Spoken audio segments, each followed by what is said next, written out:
Attention, l'histoire que vous vous apprêtez à écouter aborde des sujets sensibles comme des opérations, des examens médicaux détaillés et des difficultés psychologiques. Nous vous laissons juger si cela est entendable pour vous. Prenez soin de vous. Et j'avais pas l'impression d'être, si mal en fait. Je sais que j'étais quand même pas mal essoufflée. Enfin en vrai, quand j'y pense, je sais que juste parler en fait, c'était difficile. Encore, quelque chose qui me rajoute, je me dis: «Mais en fait, ça s'arrête jamais quoi». C'est à un moment, on pense que c'est fini et en fait, il y a toujours quelque chose derrière.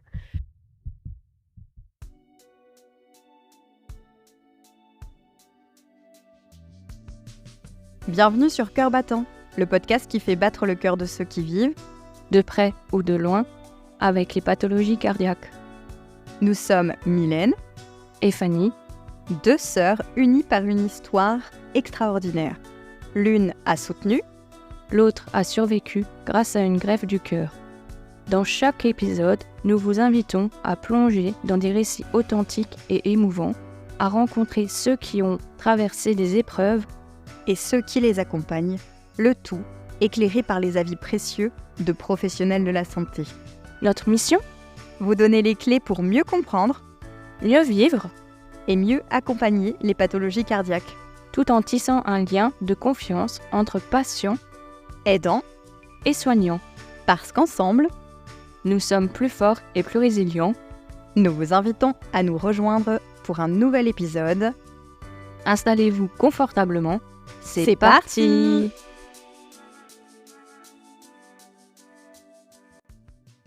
Dans l'épisode d'aujourd'hui, nous accueillons une femme à la résilience hors du commun, Tida. Les pathologies cardiaques, elle est née avec. À peine quelques heures de vie et déjà un diagnostic lourd.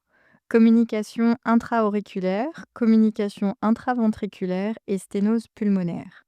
Son enfance est marquée par les allers-retours à l'hôpital, les opérations et ces fameuses bassines qu'elle devait toujours avoir à porter pour des vomissements.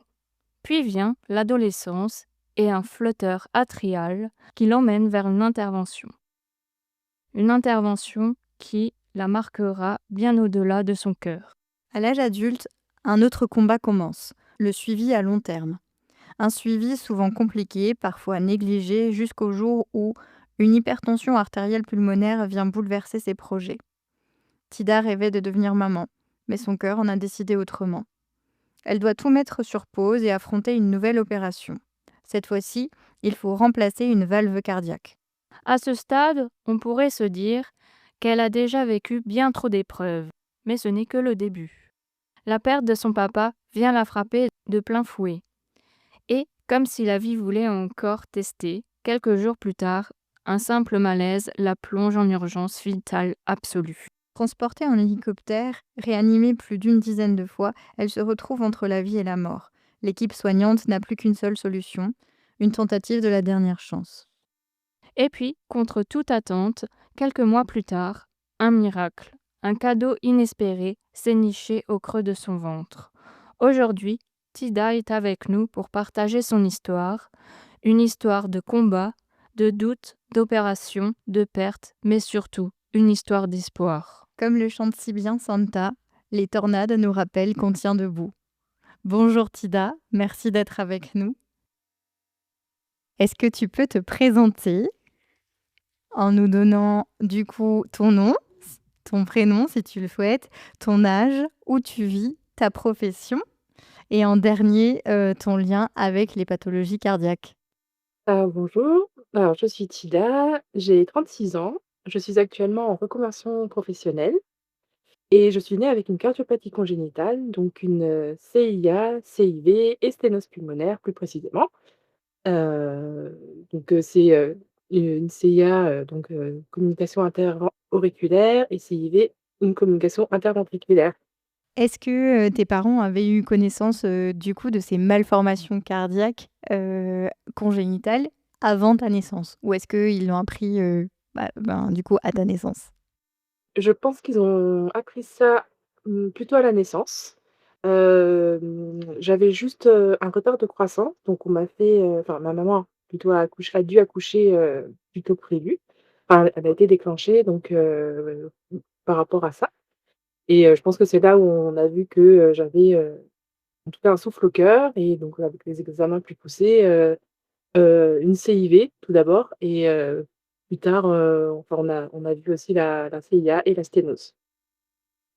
Est-ce que tu pourrais expliquer de manière assez simple et vulgarisée pour nos auditeurs, ce que c'est une communication du coup intra-auriculaire, une communication intraventriculaire et une sténose pulmonaire? Alors pour expliquer simplement, c'est, en fait, un trou en fait entre les oreillettes et donc pour la communication interauriculaire et un trou entre les ventricules pour, la communication interventriculaire, pardon. Et la sténose pulmonaire, en fait, une sténose, c'est un rétrécissement et donc là, la sténose pulmonaire, c'est un rétrécissement au niveau de la valve pulmonaire. C'est exactement ça, la valve pulmonaire qui du coup, laisse sortir, le sang du ventricule droit vers les poumons. C'est ça. C'est ça. Est-ce que tu pourrais nous parler un petit peu du coup de ton enfance, même si tu étais vraiment super petite, donc j'imagine que pour la naissance, bien sûr, il y a pas de souvenir, mais plutôt, parler de ta petite enfance, peut-être, voilà, est-ce que tu as des souvenirs de tes symptômes, de comment tu te sentais? Quelle était un peu la vie de petite fille que tu menais? Alors, j'ai pas vraiment de souvenirs, de symptômes en particulier, à part que je sais que je vomissais beaucoup. Hem, je sais que ma maman me racontait aussi qu'elle mettait des bassines un peu partout, dans la maison et que quand, je faisais un effort, trop important, je courais vers ces bassines et je vomissais et je repartais en fait de plus belle. Donc là, c'est plus, des souvenirs qui me sont racontés et je sais que j'étais aussi un peu fatiguée quand même parce que pareil, c'est mon papa qui m'expliquait que, parfois j'étais un petit peu amorphe. Donc quand j'étais un peu fatiguée, bah, voilà, moi qui étais quand même plutôt pleine d'énergie, bah, par moments, bah, en fait, je faisais plus rien, j'étais toute calme et toute amorphe, dans ses bras, voilà. C'est donc plutôt, bah, dans la petite enfance vraiment, je suis quand même, je me développe quand même assez normalement, mais voilà, je suis quand même un peu fatiguée. J'ai quand même un peu des signes bah, de ce souci, cardiaque, en fait. Est-ce que du coup, les malformations congénitales que tu as eues à la naissance, est-ce qu'elles, elles ont dû amener à des opérations assez, tôt dans ta vie?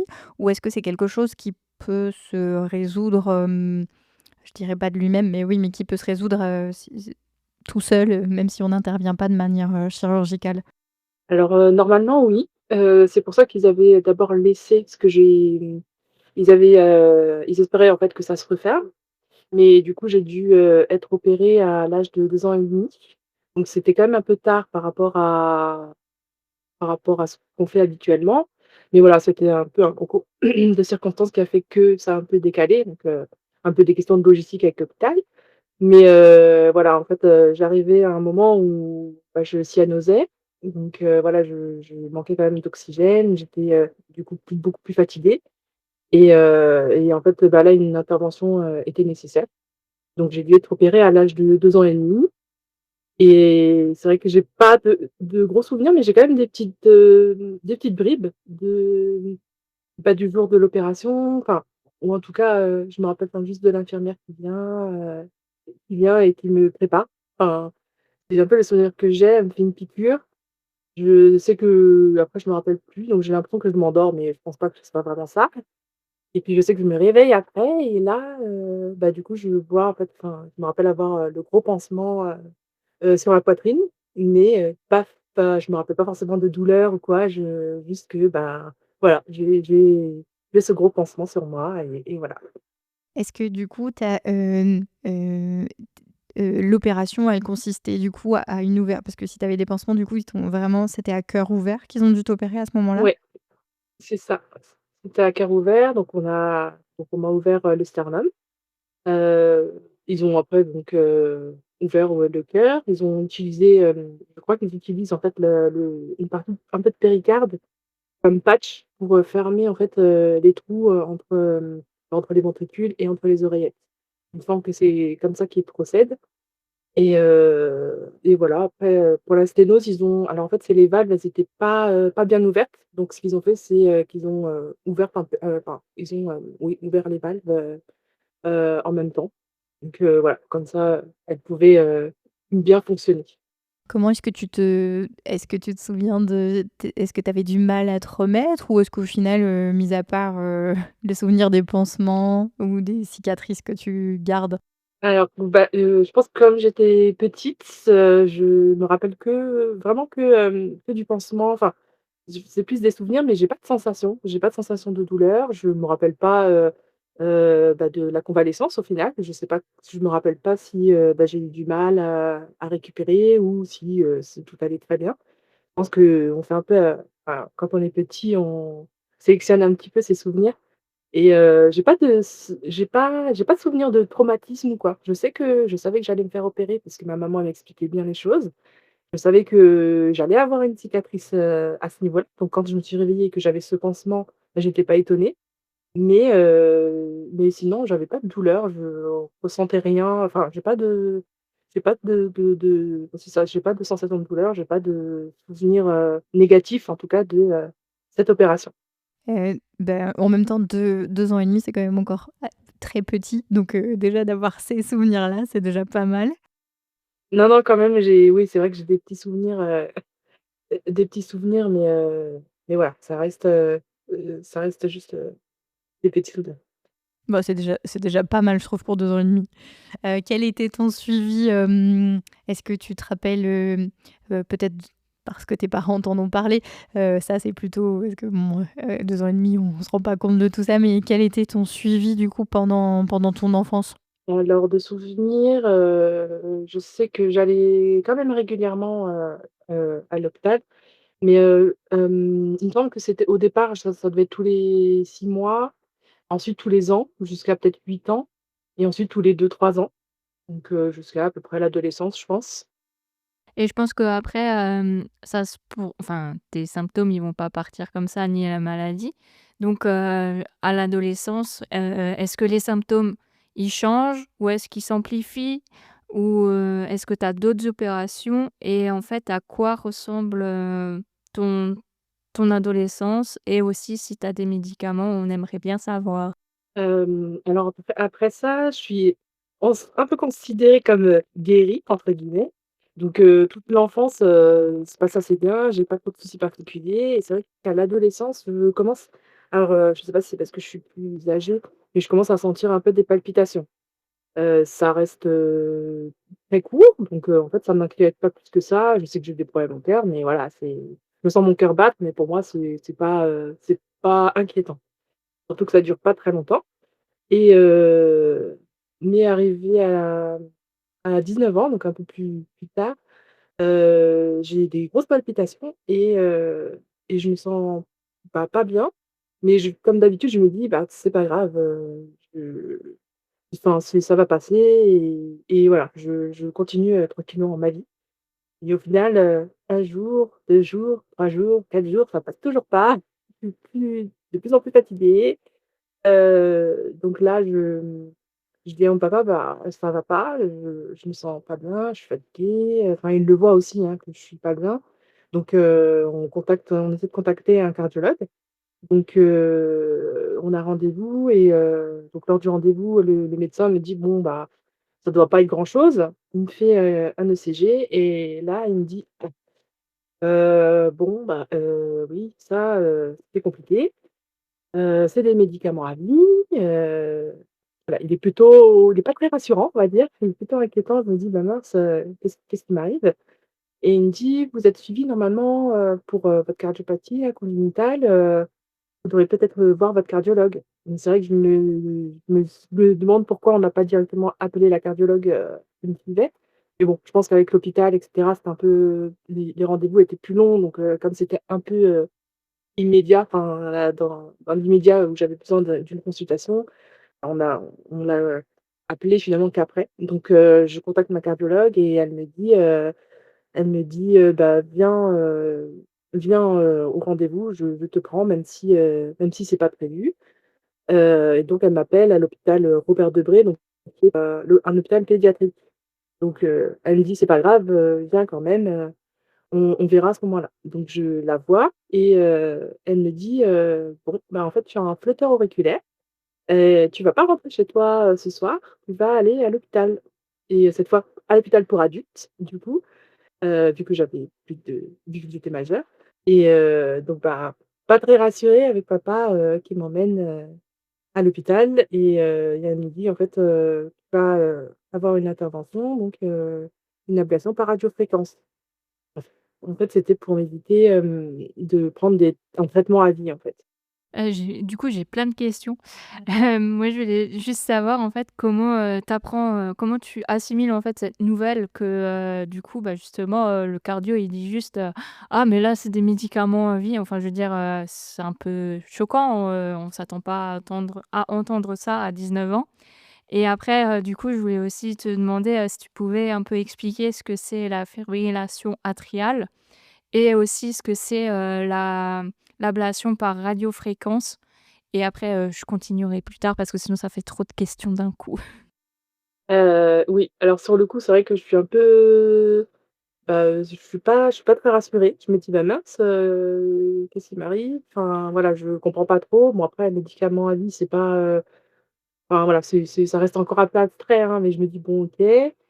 Bon, soit des médicaments, bon, pourquoi pas mais voilà, c'était vraiment de me dire: «Bah, mince, qu'est-ce qui se passe?» Enfin, voilà, c'est bizarre, j'ai pas eu de soucis jusque-là. Enfin, pour moi, j'étais guérie parce que, bah, quand on nous expliquait, c'était un peu ça, quoi, «On vous a opéré, ça y est, vous êtes, guérie». Mais en fait, pas vraiment et en fait, c'est des complications qui arrivent à l'âge adulte, donc voilà. Ensuite, une fibrillation auriculaire, c'est, en fait, un trouble du rythme qui arrive au niveau des oreillettes. En fait, ça les fait trembler, enfin, ça les fait battre très vite et ça fait, augmenter le rythme, des ventricules aussi, donc au final du cœur, en général. Mais voilà, je saurais pas expliquer, plus en détail parce que, voilà, je suis pas cardiologue. Mais voilà, pour moi, c'est un trouble du rythme, qui arrive au niveau des oreillettes et voilà, qui va atteindre, quand même les ventres. Ensuite, mmh, l'ablation par radiofréquence, en fait, c'est, on va nous mettre un cathéter, au niveau de l'artère fémorale, il me semble, pour remonter non, la veine fémorale, pour remonter jusqu'au cœur et et en fait, on va aller brûler au niveau du cœur, des circuits qui se créent. Et en fait, comme j'ai eu une opération, cardiaque, étant petite, j'ai, comme on m'expliquait, des, cicatrices qui se sont créées et qui ont fait que ça a créé d'autres circuits qui qui créent, en fait, justement ces troubles, en fait, du rythme et donc l'ablation par radiofréquence va venir brûler les tissus cicatriciels, dans le cœur. Pour du coup, ouais, venir diminuer, je pense, enfin, empêcher ces troubles de rythme et Mmh. le fait que le cœur batte beaucoup trop rapidement que ce qui devrait, c'est ça? Du coup? C'est Normalement, ça, ça devrait c'est ça. améliorer ces symptômes-là chez toi? Oui, c'est ça. Ça devrait améliorer les symptômes, les ralentir mon cœur. Et du coup, tu es, endormie ou pas pour, la radiofréquence? Là, non. Alors, pour le coup, l'intervention était un peu, pour moi, un mauvais souvenir parce que, bah, déjà, je pense que c'est la première intervention que j'ai 19 ans, enfin, ou en tout cas où je suis consciente parce que bon, quand on est comme 2 ans et demi, je pense qu'on n'est pas très vraiment conscient, mais là, du coup, je suis consciente. Elle se passe aussi sous anesthésie locale, donc là, je vois tout ce qui se passe.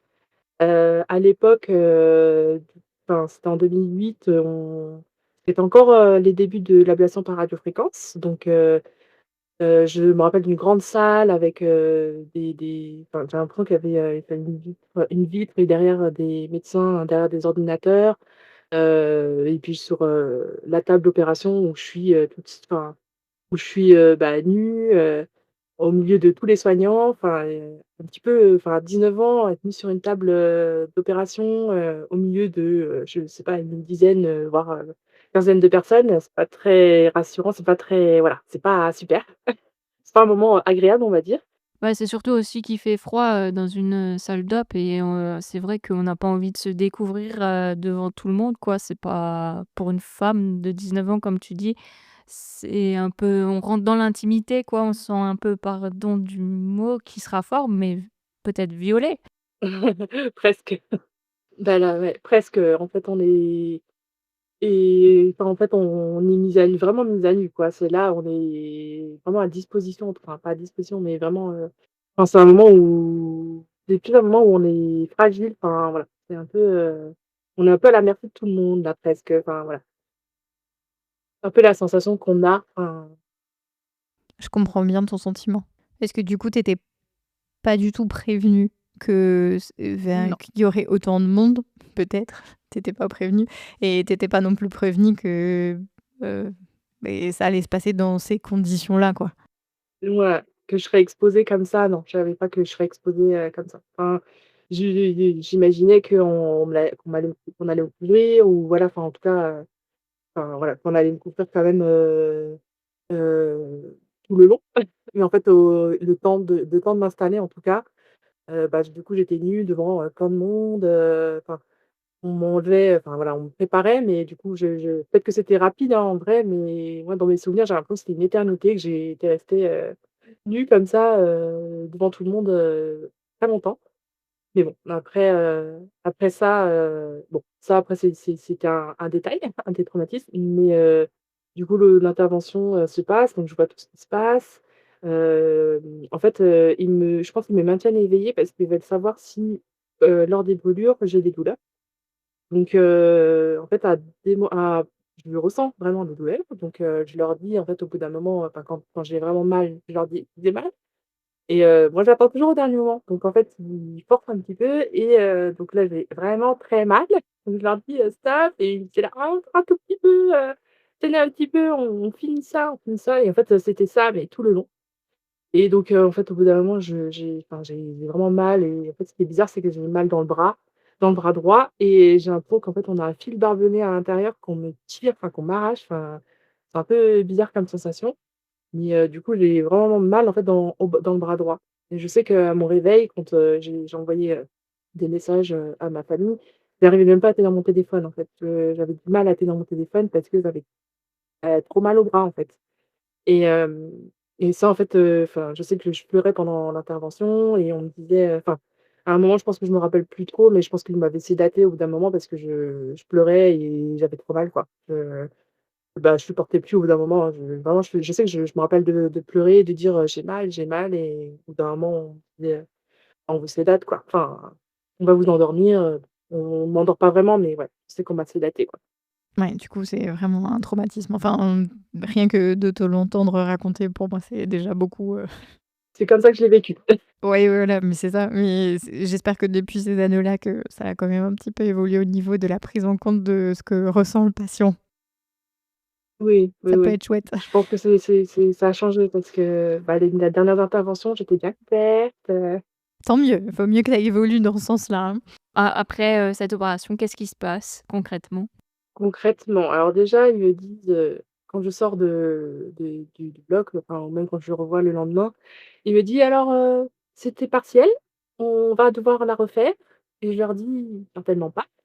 Je leur dis: «Certainement pas» parce que, bah, non merci, en fait, j'ai pas envie d'être, torturée encore une fois. Donc il dit: «Là, non, non, non, mais ça ira. Enfin, pour l'instant, je prendrai des médicaments et on verra ce que hein, et on verra si j'y retourne» parce que, bah, pour l'instant, j'ai pas très envie d'y retourner. Donc du coup, je prends un traitement, donc là, on me donne juste, enfin des bêta-bloquants, donc c'était du Sotalex et du Préviscan, donc un anticoagulant pour, voilà, parce que, bah, si je faisais des troubles du rythme, hein, que je ne fasse pas de caillots.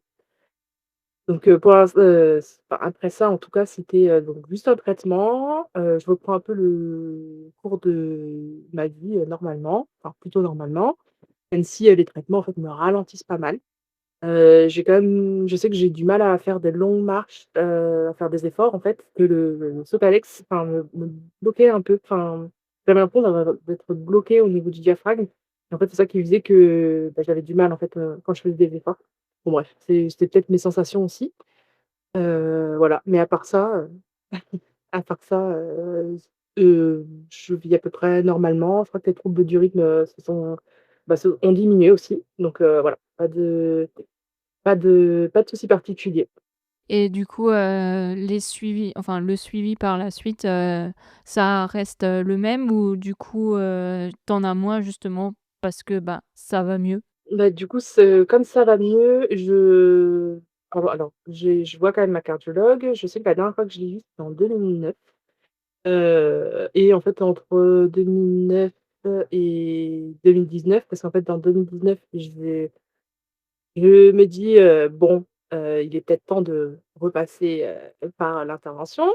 Donc en fait, entre 2009 et 2019, ma cardiologue part à la retraite. Du coup, je suis plutôt en errance médicale. Donc en fait, pendant plusieurs années, j'avoue que je mets un peu des œillères. Je J'ai pas envie de voir de médecin, j'ai pas envie qu'on me parle de cette intervention. Donc j'évite un petit peu les cardiologues. Donc pendant quelques années, je vois pas trop de cardiologues. Après comme ces médicaments, enfin, comme le Sotalex, me ralentissaient au fur et à mesure du temps, bah, j'avoue que j'ai arrêté un peu mon traitement. Et je commence aussi à prendre, je commence aussi une activité physique et en me disant que, bah, c'est j'ai pas besoin de médicaments, ce sera, enfin, c'est pas mon cœur qui décide, c'est moi qui décide, d'aller bien. Et donc en fait, je fais, pas mal de sport pour, justement, aller mieux, au niveau, cardiaque. Et je commence en fait à avoir des arythmies. Donc là, je me dis: «Bon, ça suffit quand même, hein, faut quand même, à un moment, faut quand même, consulter». Donc je consulte et au final, on me dit que j'ai encore des troubles du rythme et qu'il faut que je repasse, donc par, une deuxième ablation par radiofréquence, donc que je fais. Et cette fois sous anesthésie générale. Donc là, ça va un peu mieux. Là, c'est déjà mieux, donc sous anesthésie générale, donc je me réveille et enfin, voilà, j'ai rien vu, donc tout voilà, tout va bien. Enfin, quand on m'avait dit sous anesthésie générale, j'ai dit: «Super, c'était ce que je voulais». Donc voilà. Et donc suite à ça, je sais que j'étais un peu essoufflée, mais bon, je me disais que c'était, le temps de se remettre de cette deuxième évaluation, par radiofréquence. Et voilà, donc là après, ça va à peu près bien. En tout cas, c'est ce que je pensais. Et du coup, bon, très bien, bah, anesthésie générale, on adore, vu le premier traumatisme, c'est ce qu'il fallait. Du coup, tu reprends ton cours de vie normalement et après l'opération et du coup, tu as moins de troubles du rythme? Tu te sens comment au quotidien? Alors, au quotidien, je suis un peu essoufflée, mais j'ai pas, je suis un peu essoufflée, c'est normal, en fait.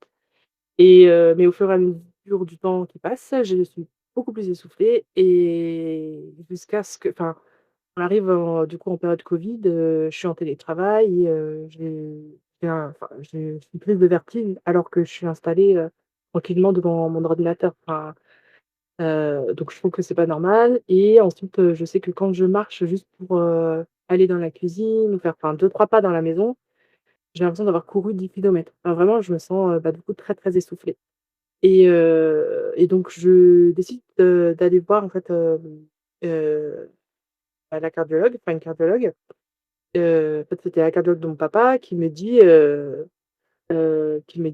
«Par contre, il faudrait que vous consultiez parce qu'il me dit que, je suis quand même assez essoufflée et que je devrais, voir, bah, des spécialistes, des cardiopathies congénitales».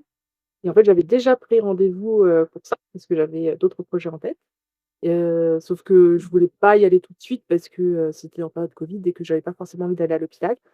Donc je reste un petit peu avec, mes symptômes, bah, d'essoufflement là et je trouve que ça va aussi un petit peu mieux. Enfin, je suis un peu moins essoufflée, mais voilà, en fait, j'arrive à vivre avec. Alors je ne sais pas si c'est parce que j'ai, pas envie de le voir, mais en tout cas, je sens pas vraiment que je suis pas bien.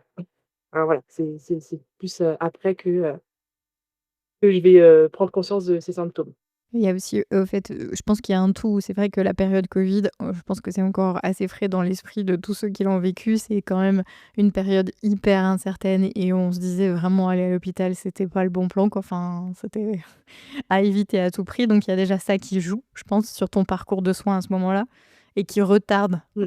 les rendez-vous et les soins que tu pourrais avoir, s'il y avait pas eu d'épidémie, mondial. Ouais. Et je pense que est-ce que parce que comme tu as l'habitude, enfin, c'est pas que tu as l'habitude, mais tu as toujours eu un petit peu ce symptôme-là d'être, toujours un peu essoufflé ou un peu fatigué parce que tu sais que ton cœur, voilà, a des soucis, donc peut-être que tu te dis: «Bon, je suis fatiguée, mais je prends sur moi». C'est un peu une habitude aussi peut-être de se dire ça? Ouais, je pense aussi parce que c'est vrai que, enfin, quand, j'en parlais, enfin, je disais, hein, à mon conjoint que, bah, j'étais un peu fatiguée, que j'avais un peu des vertiges, mais lui me disait: «Oh là, bah, c'est pas normal, il faudra peut-être, consulter» et moi, en fait, je lui disais: «Mais non, c'est rien, ça va passer», enfin, les dates, en fait. Enfin, voilà. Après, c'est comme dit, je pense que je voulais pas forcément voir, que j'allais pas bien ou voilà. En fait, on veut être forte aussi, donc on se dit: «Non, mais tout va bien, c'est rien». Et on a cette pensée-là parce que, du coup, on est, une femme ou, c'est, juste comme ça, on veut être forte? J'aime et je reprends, hein, parce que c'est quand même très fort ce que tu dis, donc, je demande. Je sais pas si c'est, enfin juste être forte, en fait, je pense que c'est aussi, quand, enfin, je sais que ma maman, elle me disait, par exemple, que j'étais pas malade, enfin voilà, elle voulait pas, je pense que la maladie enfin, dirige un peu ma vie, on va dire. Donc je pense que moi, c'est pareil, en fait, j'ai pas envie de me dire que je suis malade. Juste, je sais que j'ai des soucis, j'y fais attention, mais je vois me dire que je suis malade. Donc quand, au final, on a des symptômes comme ça, on se dit: «Bah, non, mais c'est rien», enfin, on a l'habitude, voilà, c'est comme quand, on a nos règles, on nous dit, «Bah, c'est normal d'avoir mal au ventre». Peut-être pas, mais en fait, nous, on a l'habitude, donc en fait, on vit avec et on fait avec. Donc voilà. En fait, je sais pas si ces symptômes, enfin, si là, pour le cœur, c'est pareil, mais je pense que, ouais, c'est un peu de se dire: «Bah, c'est rien» et on a l'habitude, en fait. Fais avec et voilà. Et du coup, est-ce que tu arrives, quand même à décrocher ce rendez-vous chez la spécialiste, enfin la cardiologue du coup qui s'occupe des, cardiopathies congénitales?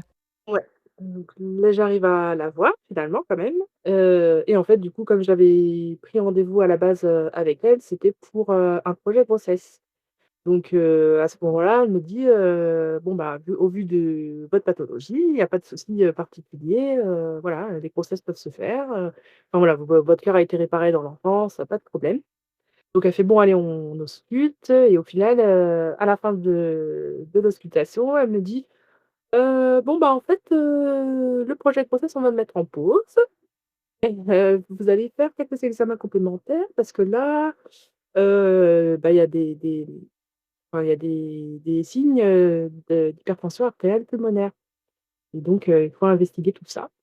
Du coup, elle me donne en fait, on fait un bilan, hein, complet, pour tout ça donc je dois faire un cathétérisme cardiaque, je dois faire, bah, du coup, une épreuve d'effort, un scanner, je pense pas que je fasse une IRM, je sais plus, je crois pas. Mais voilà, j'avais fait plusieurs examens en tout cas pour, voir, tout ça.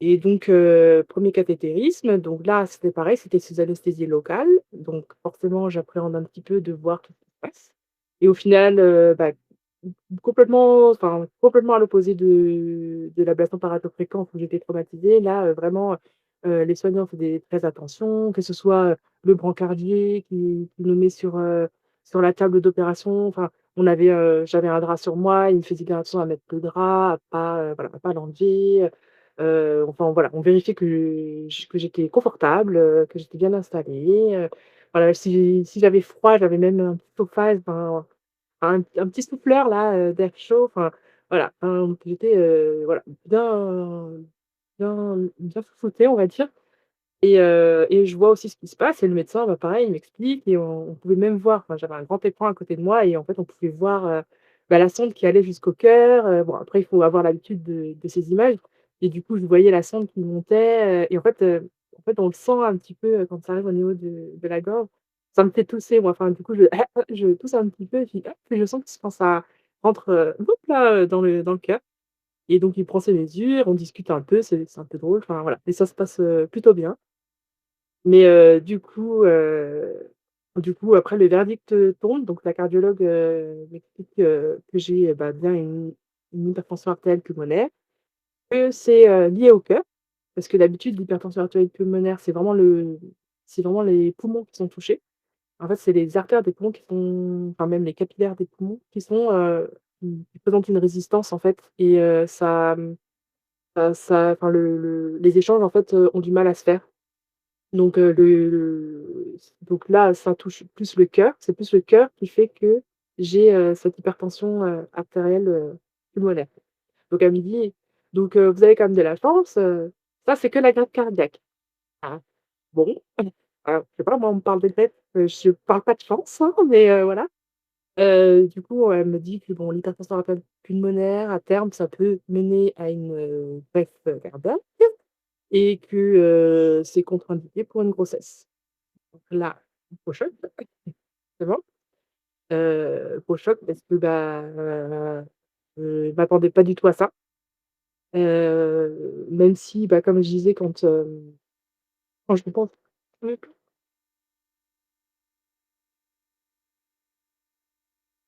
quand je repense, au final aux symptômes que j'avais, c'est vrai que j'étais vraiment très fatiguée. Je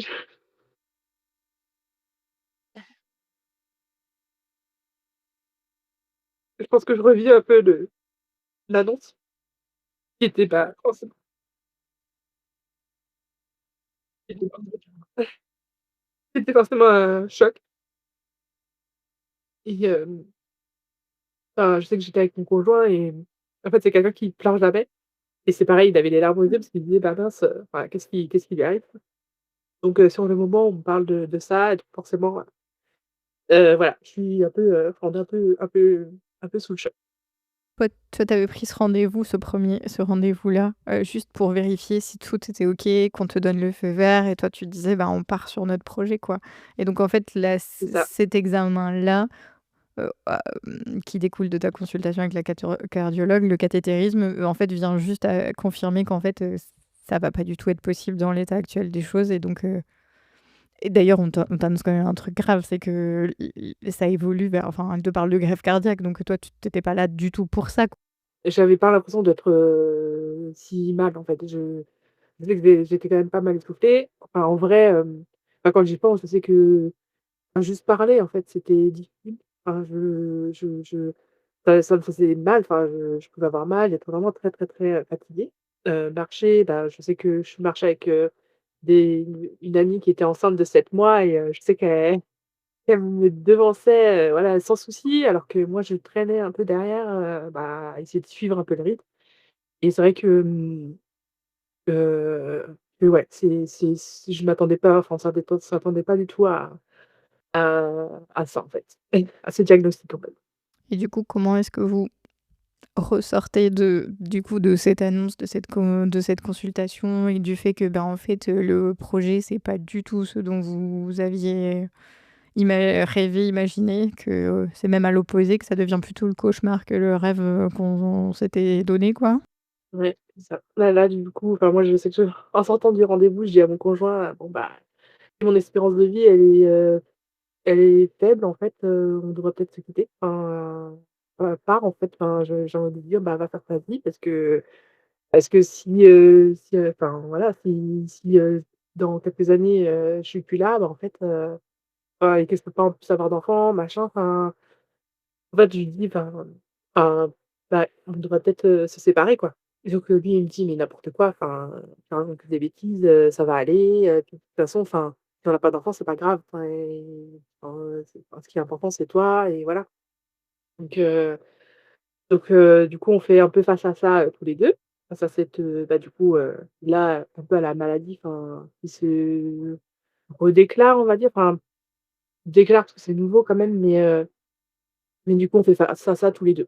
Enfin, vraiment, bah, voilà, on se dit que voilà, on fait ce qu'il faut. On se dit que, bah, pour l'instant, le projet bébé, bah, tant pis, enfin, on le met un peu de côté parce que forcément, hein, la santé, d'abord, hein. Je peux pas de toute façon, sans ça, je peux pas je peux pas le lancer. Donc là, voilà, on fait ce qu'il faut, on voit avec le médecin, voilà, donc j'ai plusieurs quand même cathétérismes encore. pour vérifier encore d'autres paramètres et cetera. Donc j'en ai quand même plusieurs à faire. Hem, Au final, on me fait encore enfin, on me dit qu'il faut, en fait, que j'ai une fuite pulmonaire au niveau de la valve pulmonaire, qui est quand même assez importante, et qu'il faudrait, que je change, enfin, que je change de valve, cardiaque. Donc là, pareil, en fait, moi, au départ, je suis un peu contre parce que, bah, je me dis: «Une opération, ça veut dire que ça repousse encore le projet bébé». Enfin voilà, par rapport à ça, qu'est-ce que ça donne, quoi? Donc la cardiologue me rassure quand même, me dit que, bah, si, on a une valve, cardiaque, enfin voilà, que quand même potentiellement mon état, s'améliorerait et que, bah, voilà, enfin du coup ça rapprocherait un peu de ce projet grossesse. Donc bah, je me dis: «Bon, bah, OK, let's go». Donc on me met une valve biologique. Il existe plusieurs valves, donc là, c'est pour ma part, c'est une valve biologique, et elle se fait par voie percutanée. Donc c'est-à-dire que c'est comme un cathétérisme, en fait, on passe un cathéter au niveau de la jambe et on remonte jusqu'au cœur et on installe la valve. Alors, il y avait des risques que, ça ne corresponde pas parce que je crois qu'il y a une histoire de taille et ça pouvait ne pas correspondre et en fait, j'aurais pu me réveiller et en fait, on m'aurait dit: «Bah, là, ce sera la chirurgie cardiaque». Et en fait, je sais qu'à l'époque, si on me parlait de chirurgie, j'aurais dit: «Non», en fait, enfin, clairement, non. J'avais pas envie que, bah, de subir une grosse opération, parce que, bah, enfin, je ne voulais pas. Est-ce qu'il y a une raison particulière? Est-ce que tu veuilles pas, faire de chirurgie, on va dire, aussi lourde? Parce que là, ça impliquait, je pense de nouveau une sternotomie ou ouais, donc du coup, c'est cicatrice et C'est ça, ce sera encore une sternotomie, du coup, enfin, j'en avais déjà eu une quand j'étais petite, j'avais pas envie d'en avoir une deuxième, sachant qu'en fait, j'avais eu aussi entre-temps, un ECG implantable, donc j'avais déjà un dispositif, en moi, on va dire. Donc là, on m'installait la valve et voilà, ça faisait, enfin, j'avais aussi eu, bah, tous les cathétérismes. En fait, j'avais eu plusieurs cathétérismes entre les ablations par radiofréquence. Enfin, j'avais pas envie d'une autre, intervention qui pouvait être encore plus handicapante, enfin plus enfin, encore plus lourde, quoi. Enfin là, je me dis: «Non». Enfin, j'avais pas envie d'avoir, ça en plus, enfin ouais, non. Si c'est le plus simple possible, OK, mais si c'est une opération à cœur ouvert, on attend vraiment que je sois, dans un état critique pour y aller, quoi. je pose la question à ce moment-là parce que, j'ai quand même l'impression qu'à partir de ce moment-là, il y a plein de rendez-vous qui s'enchaînent, plein d'examens et plein d'opérations qui s'enchaînent à une fréquence plutôt, rapprochée.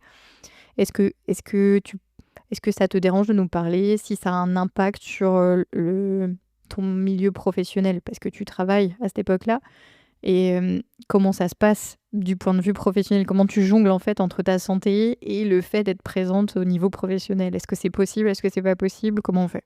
En fait, j'étais arrêtée un long moment. Et ça n'avait pas été, bien perçu par l'employeur, hein, forcément, parce que je m'arrête un moment, on comprend pas trop, pourquoi en fait je suis arrêtée. Parce que, bah, les symptômes, c'est juste entre guillemets «de l'essoufflement», mais en vrai, enfin, en fait, on est très fatigué et enfin, je sais que moi je me donne à fond, toujours donc même si, je suis hyper fatiguée, je continue de travailler. Enfin voilà, j'avais des vertiges, je continuais à travailler en fait. Enfin et je me disais: «Ouf!» enfin, ouh, voilà, je reprenais mes esprits et puis je repartais quoi donc je m'arrêtais pas vraiment mais en tout cas, eux, bah, ça forcément, ça leur a pas vraiment plu. Je sais que quand j'ai été arrêtée à un moment, en fait, on m'a fait un peu comprendre que si je remettais un arrêt maladie, bah, on m'arrêtait mon contrat quoi.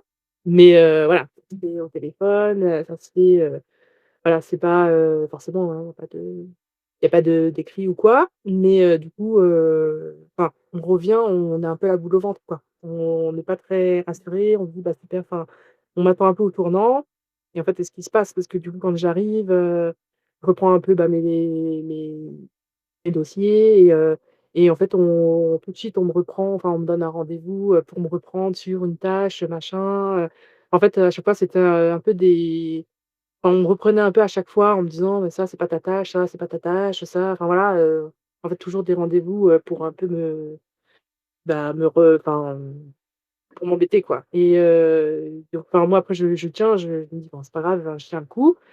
Mais voilà, après, quand on a, toutes ces annonces et machin, en fait, au bout d'un moment, on dit: «Bah, stop, là, ce qui est important, c'est ma santé». Donc je leur demande une rupture conventionnelle, qui est, acceptée, du coup.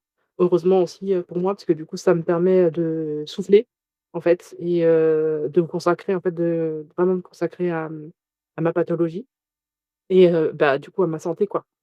Et c'est important de le dire, je trouve, parce que souvent encore, c'est alors déjà, oui, il y a effectivement le fait que ce soit pas bien accepté, pas compris par l'employeur et du coup, ça joue forcément sur notre morale qui déjà, de par notre santé, est pas super parce que ce qu'on vit, c'est pas évident, donc il y a double tare de voilà et donc effectivement, ça a un impact au niveau professionnel parce que tu es obligé de, heu, ouais, de t'arrêter de travailler, quoi. Enfin, il y a pas d'autre solution. En fait, on est tout le temps obligé de se justifier aussi et le fait d'être, je sais pas quel âge tu avais à ce moment-là, mais plus on est jeune, moins c'est possible, soi-disant, d'être malade, en plus du cœur, en plus c'est invisible et du coup, ben, personne nous croit, du coup, il faut qu'on se justifie, sauf que le seul moyen de se justifier, c'est avec, peut-être une échographie, sauf que c'est d'ordre médical et personnel. Enfin, à un moment donné, je veux dire, c'est pas parce qu'on est fatigué qu'on peut pas être malade du cœur.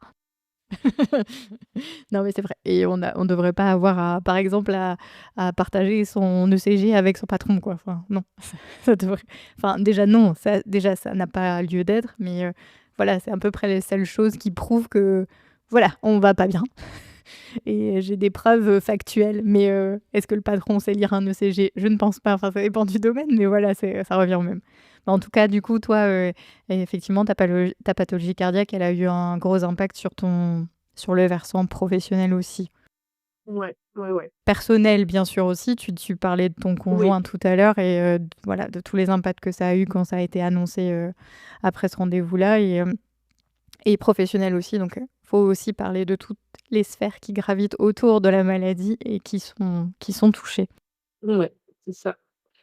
Donc ouais, là, bah, du coup, le fait d'arrêter de travailler, bah, forcément ça en fait, je sais que c'était aussi un stress pour moi dans le sens où, hem, bah, financièrement, forcément, ça veut dire que mon conjoint devait tout gérer aussi. Donc voilà et là, heureusement, avec la rupture conventionnelle, on peut avoir, justement, le chômage. Donc là, j'étais du coup au chômage et j'avais au moins ça, pour tenir, quelque temps, quoi et au moins pour souffler aussi.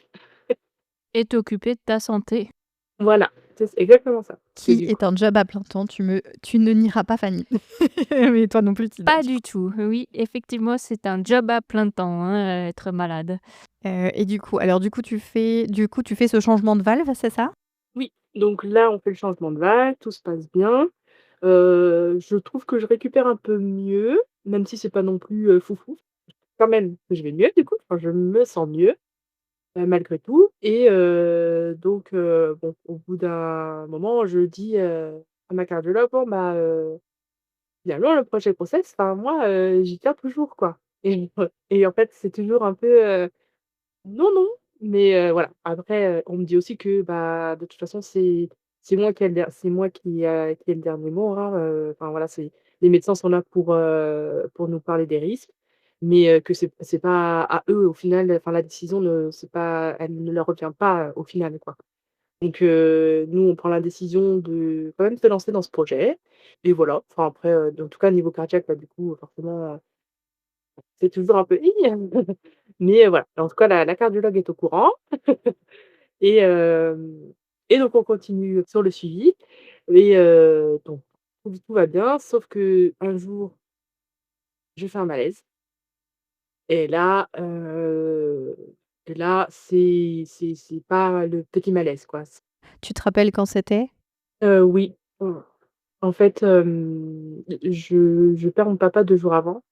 Et enfin, pour moi, ça c'est un détail, important parce que quand, je suis en état un peu de stress, enfin quand, il y a une grosse émotion qui joue, hem, impacte, ça impacte forcément le cœur, en tout cas chez moi et donc en fait, je perds mon papa. Je sais que, dans les heures qui suivent, forcément, j'ai des arythmies. En fait, du coup, à l'époque, j'avais des bradycardies, donc le cœur qui était très lent. Donc la nuit, j'avais le cœur qui pouvait battre à 30 à l'heure, donc plutôt lentement et donc je sais que j'avais un peu des bradycardies, suite à l'annonce, que voilà, je sais que j'avais quand même, du coup, des palpitations donc je sais que ça allait pas très bien mais du coup, quand je fais le malaise, en fait, je pense que c'était un peu les prémices, quoi. Enfin, les petites arythmies d'avant, c'est un peu les prémices pour moi qui étaient déclenchées par cette annonce, par, le choc émotionnel et donc en fait, je suis avec mes sœurs et là, je me sens pas bien. Donc je leur dis, en fait, juste avant de prendre la voiture qu'on se déplaçait, je leur dis: «Les filles, vous savez faire un massage cardiaque?» Et en fait, elles me disent: «Bah, non, enfin, non, pas vraiment, quoi». Et je là: «Bah, ce serait important que vous sachiez le faire quand même». Mmh. Pourquoi je leur dis ça, je ne sais pas, mais voilà, je pense que je sentais la chose arriver. Donc on arrive, donc chez ma sœur et là, je suis dans la salle de bain, je fais un peu de nettoyage et je porte son bébé et là, je me sens pas bien et là, je dis: «Les filles», j'entends ma sœur qui me répond, qui me dit: «Oui» et je me dis: «Ouf, heureusement elle me répond».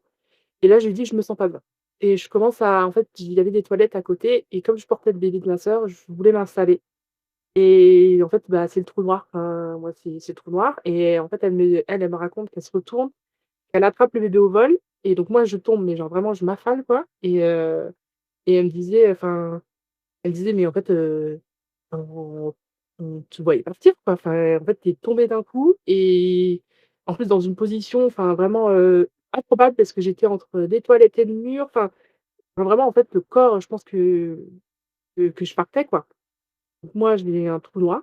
Je sais qu'après je me réveille, j'ai en fait, j'ai quelqu'un en fait, je vois un visage, mais je sais pas qui c'est et en fait, j'entends juste qu'il dit, «Elle revient à elle, elle revient à elle» et moi, j'entends mes sœurs derrière qui sont, en fait, au téléphone avec, des pompiers, enfin, et en tout cas au téléphone. J'ai mon autre sœur qui portait bébé qui disait, reste avec nous», enfin, voilà et en fait, moi, pour les rassurer, je me dis: ça va». Je m'assois.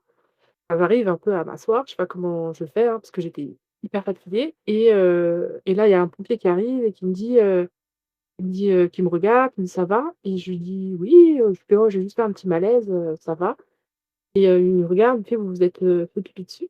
et puis je lui dis: «Oh non, j'ai dû me j'étais en train de faire le ménage, j'ai dû me mouiller, sans faire exprès, quoi» et en fait, il s'est avéré que non, je m'étais vraiment fait pipi dessus et en fait, ça arrive aussi quand, bah, tout le corps se relâche.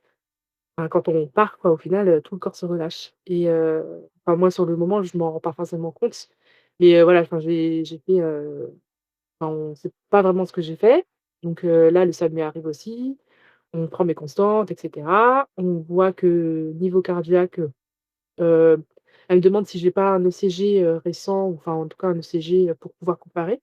Parce que j'ai forcément un rythme un peu bizarre, hein, par rapport à d'autres, enfin voilà, j'ai, des choses comme, un bloc de branche droite, un bloc de branche gauche, enfin voilà, quand on voit ça, sur un sur un ECG, ouais, on se dit: «Bah mince, peut-être qu'elle est en train de nous faire un infarctus», alors qu'en fait, non, c'est mon cœur normal quoi, enfin mon cœur bat normal, enfin, c'est ma normalité à moi et du coup, mon conjoint, m'envoie un ECG, donc elle le compare, ah bah, c'est génial ce truc, c'est génial, internet, hein, du coup d'avoir les informations tout de suite et elle fait: «Bon bah, en fait, c'est normal par rapport à vous». Donc elle me fait: «Mais bon, on vous envoie quand même à l'hôpital parce que, c'est pas normal que vous ayez fait ce malaise». J'arrive à l'hôpital, donc très fatiguée, même si, je fais genre que tout va bien et là, j'ai l'infirmière qui me prend mon ECG et qui voit que je suis, cette fois encore à 30 de battements alors que, avec le SAMU, j'étais à 60 donc un rythme à peu près normal et donc là, elle me dit, «Bon, on va emmener-la dans la salle». Enfin bon, OK, enfin bref, on m'emmène dans une salle. Et puis après que c'était la salle de déchocage et donc arrive dans la salle, enfin je trouve que je me sens pas bien, je sens un peu, enfin voilà, des palpitations, je me sens pas bien et je sens un peu que je commence à partir et je vois en fait l'infirmier qui est avec moi dans la salle de déchocage, qui regarde l'écran en fait, je pense qu'il aime l'écran, bah, du coup pour suivre un peu le rythme cardiaque et je vois qu'il a pas l'air rassuré. Il le regarde genre, vraiment, avec attention. Et là, je le vois en fait s'éloigner et je me disais: «Non, non, mais pourquoi tu t'éloignes?» je me sens pas bien, enfin, je sentais que je me sentais pas bien, j'étais là: je reste à côté de moi». Bon, je le vois qu'il s'éloigne et en fait, je l'entends appeler, le laboratoire. Il demande, voilà, «Est-ce que vous avez des résultats? Parce que là, enfin, il me les faut d'urgence». Et en fait, là, je sens que je pars et je lui dis, et je l'appelle, en fait. J'avais entendu son prénom, donc je l'appelle par son prénom et trou noir. Et en fait, trou noir et boum, je me réveille. Enfin, du coup, j'ouvre les yeux et je vois, en fait, qu'il a sa tête devant moi et je lui dis: «Mon cœur s'est arrêté?» Et il me dit: «Oui». J'ai fait: «OK». Et là, en fait, bah, il y a c'est la cohue, il y a tout le monde qui arrive, voilà, il y a bah, plein de soignants, hein. Il y a plusieurs personnes qui viennent, qui gravitent autour de moi, qui voilà, je pense qu'ils commencent à me déshabiller aussi parce que du coup, j'avais encore mes vêtements, comme je venais d'arriver à appeler les pompiers. Voilà, on me déshabille, on me met en chemise, là, je crois que c'était en chemise, enfin voilà. Je pense il m'avait déjà enlevé, le haut parce qu'en fait, j'ai dû être déchoquée. Donc là, 1er déchocage. Et en fait, je sais plus, je dis à une soignante: «Oh bah, je vous faisais juste une petite blague». Et la dame, elle me regarde, elle me fait: «Mais ça va pas bien, elle est à moitié partie et elle nous fait des blagues, quoi». Enfin bon, elle, en tout cas, elle était restée, concentrée sur son travail. Et donc là, on attend un petit peu j'ai le médecin du SAMU qui revient. Et moi, je leur disais, en fait, en arrivant à l'hôpital, je leur disais: «Appelez Pompidou». En fait, l'hôpital Pompidou où je suis suivie, habituellement, donc qui est spécialisé justement dans les cardiopathies congénitales. Et je leur dis: «Appelez Pompidou» parce qu'ils connaissent bien mon dossier. Parce que, voilà, ça faisait quand même, 2 ans, voilà, 2 ans que j'étais bien suivie là-bas, que j'allais, là-bas très, très régulièrement. Donc je leur dis: «Appelez Pompidou», parce que, enfin, voilà, il y a que eux qui vont pouvoir, me soigner, quoi. Et donc le la médecin du SAMU revient et elle me dit: «Bon, on va prendre l'hélicoptère tout à l'heure, parce qu'il faut vite que vous alliez, à Pompidou». Donc moi, je lève la tête et je rigole et je lui dis: «Ah ah ah ah», enfin très drôle, quoi. Et elle me dit: «Non mais moi je rigole pas, hein. Moi je suis pas comme vous, je rigole pas». Donc je me dis: «Ah ben mince, hélicoptère quand même, enfin, en général quand des gens ils prennent l'hélicoptère, c'est que c'est quand même grave». Mais bon, sur le coup, je me dis: «Oui, bon, enfin, mais non, mais non, c'est pas si grave, quoi». Bref, toujours à essayer de minimiser, hein. Et donc là, donc l'heure arrive, on me prépare et juste au moment où on me soulève, en fait, on me change on me met sur le brancard, pareil, je sens que je pars et je fais: et donc tout le monde s'arrête et là, ça se stabilise, il faut: «Allez, on y va», on me déplace et là, je fais: et là, vraiment, je pars. Donc trou noir, déchocage. Revient à moi et là, en fait, bah, du coup, on me prépare et c'est, «Bon, bah, là, vite, vite, vite, on y va, on y va». Et en fait, on m'emmène. Je sais que j'entends, «Il y a combien de temps, pour aller à l'aéroport?» Enfin, à l'aérogare là. Il y a, 10 minutes, enfin 8 minutes. Donc là, je me dis: «Oh là là, 8 minutes». Et moi, c'est par contre, roulez doucement parce que, bah, il y a plein de bosses, enfin voilà, la route, enfin au moindre, choc, je pouvais repartir, quoi. Comme là où on me déplace juste. Donc on me dit, enfin voilà, on roule, on arrive à l'hélicoptère. À l'hélicoptère, j'ai 20 minutes de vol et en fait, pendant les 20 minutes, je me disais: «Bon, 20 minutes, il faut que je tienne 20 minutes, 20 minutes, 20 minutes, 20 minutes». Et je sais que j'ai la médecin du SAMU qui me tenait la main et qui me disait, «Si, quand je vous serre la main, vous me resserrez la main pour me dire que ça va».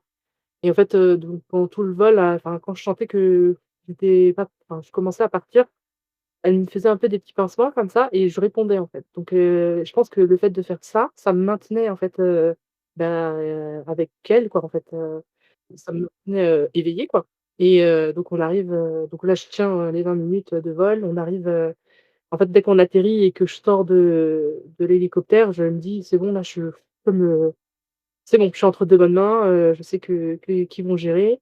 Et en fait, je sens juste, enfin, je me rappelle juste que enfin, je sens le brancard, en fait, enfin, tout le monde qui enfin, on pousse, on court un peu dans les couloirs, on m'installe dans la chambre et cetera. Je sais que la médecin du SAMU, elle me suivait aussi, pour voir que tout allait bien. Et en fait, après, j'ai vu qu'on lui disait de partir, que là, c'était à eux de gérer, enfin, que maintenant que c'était eux qui géraient. Donc là, elle part et après j'ai un trou noir, donc je me demande si je suis pas repartie encore. Enfin voilà, j'ai un peu des bribes parce que je me réveille, on me fait, une échographie, puis il y a plein de gens autour de moi. Enfin, c'est encore un peu flou. À un moment, je pense que ça se stabilise parce que, du coup, je suis dans la chambre, je sais qu'il y a mon conjoint qui me rejoint. et je suis un peu il y a un peu un petit moment d'accalmie donc voilà, je me repose un petit peu. Mais là, je vois, bah, mon conjoint qui regarde, pareil un écran et donc prendre la tête et tout pour voir ce qu'il regarde parce que voilà, au début, je lui ai demandé ce qu'il regardait et je vois, bah, l'écran et là où le cœur, fait en fait, enfin, je voyais c'est normalement, ça fait un rythme un peu, voilà, régulier et là, ça faisait des vagues, quoi, enfin, ça faisait même n'importe quoi, enfin, vraiment, c'était des traits, des vagues, enfin et moi, je sentais et je voyais que ça mettait 20, enfin 20 sur, la fréquence cardiaque, ça mettait 20, enfin et du coup, j'étais là genre, «OK» et en fait, je sens que je pars et lui, en fait, je sais qu'à ce moment-là, pareil, il part, moi, j'avais le bip pour appeler l'infirmière dans la main et en fait, je sais que j'appuie dessus. Donc je sais pas si vraiment j'ai, réussi à appuyer dessus, mais pour moi, j'appuie dessus, je sais que lui part et en fait, les infirmières arrivent, en tout cas, les personnels soignants arrivent. Au même moment, enfin lui il part et eux ils arrivent, mais voilà, il allait les appeler et donc là je pars et en fait, et là ça dure, bah, plusieurs heures en fait où on me déchoque, c'est ça, où en fait on fait que de me déchoquer, déchoquer, déchoquer parce qu'en fait je pars, enfin je pars, je reviens, je pars, je reviens.